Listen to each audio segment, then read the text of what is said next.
Almost हम अपने आखिरी चरण पे हैं और एक एक स्टेप अब आगे जो है वो बहुत ही ज़्यादा इम्पोर्टेंस रखेगा। अभी क्या होगा कि ये जो लैंडर है वो ऑर्बिट करता रहेगा।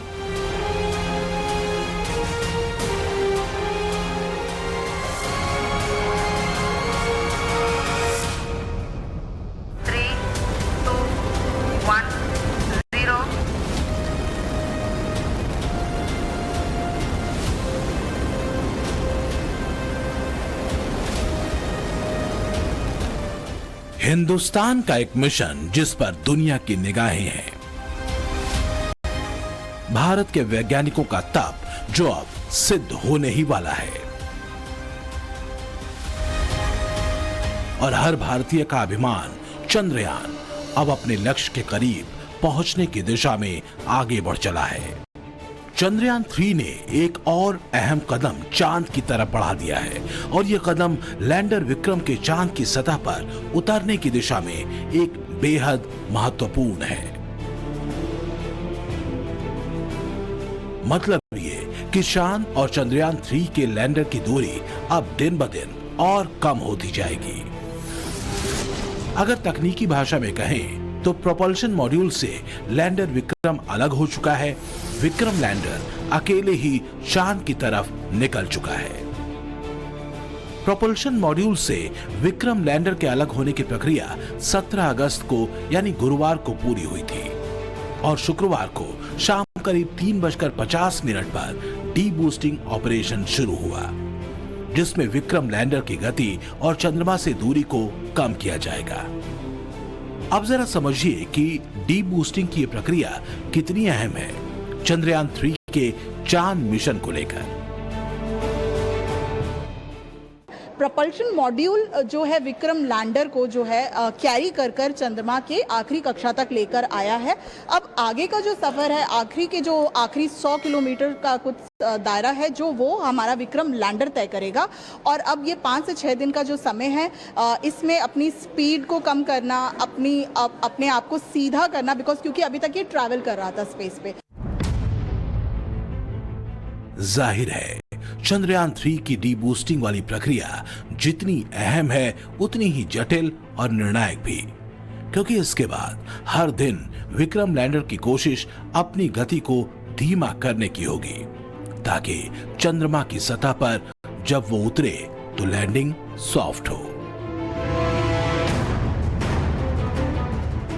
इसरो ने बताया कि लैंडर मॉड्यूल अच्छी स्थिति में है।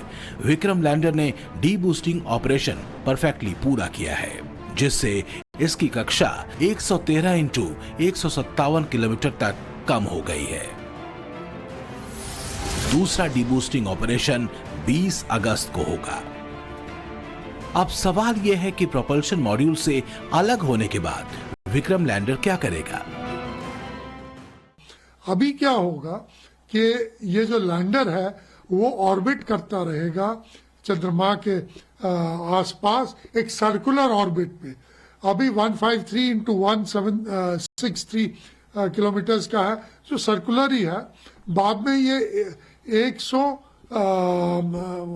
इंटू 30 पे जाएगा, फिर वो धीरे धीरे से डी बूस्ट करेगा या रेट्रो फायरिंग जिसे कहते हैं वो करके इसके थ्रस्टर्स जो है रेट्रो फायरिंग करेंगे, उसकी धीमी वेलोसिटी को लेकर वो फिर नीचे सॉफ्ट लैंडिंग करेंगे। तो 20 अगस्त को होने वाले डी बूस्टिंग ऑपरेशन में विक्रम लैंडर चांद की 30 गुणा 100 किलोमीटर की कक्षा या ऑर्बिट में पहुंच जाएगा, यानी चांद के चक्कर लगाते हुए लैंडर की चांद की सतह से मैक्सिमम दूरी 100 किलोमीटर और मिनिमम दूरी 30 किलोमीटर की रह जाएगी। फिलहाल तो चंद्रयान 3 की तरफ से भेजी गई चांद की ताजा तस्वीरों को देखिए। ये तस्वीरें इसरो ने जारी की हैं। चांद के ऑर्बिट से तस्वीरें आई हैं, जिसमें आप चांद की सतह पर गड्ढे या क्रेटर्स को साफ साफ देख सकते हैं। 17 अगस्त की दोपहर को इसरो ने विक्रम लैंडर और प्रोपल्शन मॉड्यूल के सेपरेशन का फैसला किया। दरअसल विक्रम लैंडर के प्रोपल्शन मॉड्यूल से सेपरेट होने से दो चीजें साफ हो जाती हैं। पहली, लैंडर मॉड्यूल का इंजन और दूसरी चीजें ठीक से काम कर रही हैं, ये पता चल जाता है। और दूसरा, अलग होने के बाद लैंडर अपने पैरों पर खड़ा हो गया है, यानी लैंडर अब अपनी पूरी क्षमता का इस्तेमाल कर रहा है। ऑलमोस्ट हम अपने आखिरी चरण पे हैं और एक एक स्टेप अब आगे जो है वो बहुत ही ज़्यादा इम्पोर्टेंस रखेगा। हर दिन जो है इम्पोर्टेंस रखेगा। 23 तारीख का दिन जो है वो निर्धारित किया गया है इसरो ने, जब हम सॉफ्ट लैंडिंग करेंगे चंद्रमा के साउथ पोल पे। तो जैसे आपने कहा कि प्रपल्शन मॉड्यूल से विक्रम लैंडर जो है वो अलग हो गया है। इस समय विक्रम लैंडर उल्टी दिशा में घूम रहा है। इसे रेट्रो फायरिंग कहते हैं। विक्रम लैंडर अब अपनी ऊंचाई कम करने के साथ साथ अपनी गति को भी धीमा कर रहा है, ताकि चांद की सतह पर उतरते वक्त कोई गड़बड़ी न हो।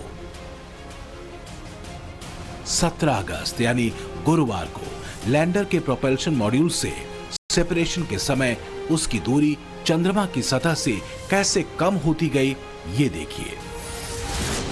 17 अगस्त को लैंडर की चंद्रमा की सतह से दूरी 153 × 163 किलोमीटर थी। इसके बाद शुक्रवार को पहली डीबूस्टिंग के बाद लैंडर की चांद की सतह से दूरी 113 × 157 किलोमीटर हो चुकी है। इसके बाद आखिरी चरण की डीबूस्टिंग 20 अगस्त को होगी, जिसमें लैंडर को चांद की सतह से 30 किलोमीटर × 100 किलोमीटर के पथ पर लाया जाएगा। लैंडर विक्रम के चंद्रमा की सतह से करीब 30 किलोमीटर की दूरी पर आते ही शुरू होगा सबसे मुश्किल और बेहद संजीदा ऑपरेशन, यानी लैंडर विक्रम की चांद की सतह पर सॉफ्ट लैंडिंग, जिसमें चंद्रयान 3 को धीमे धीमे चांद की सतह पर उतारा जाएगा। यानी इतिहास रचने के बेहद क्रूशियल रास्ते पर विक्रम लैंडर निकल चुका है। ब्यूरो रिपोर्ट, टाइम्स नाउ, नव भारत।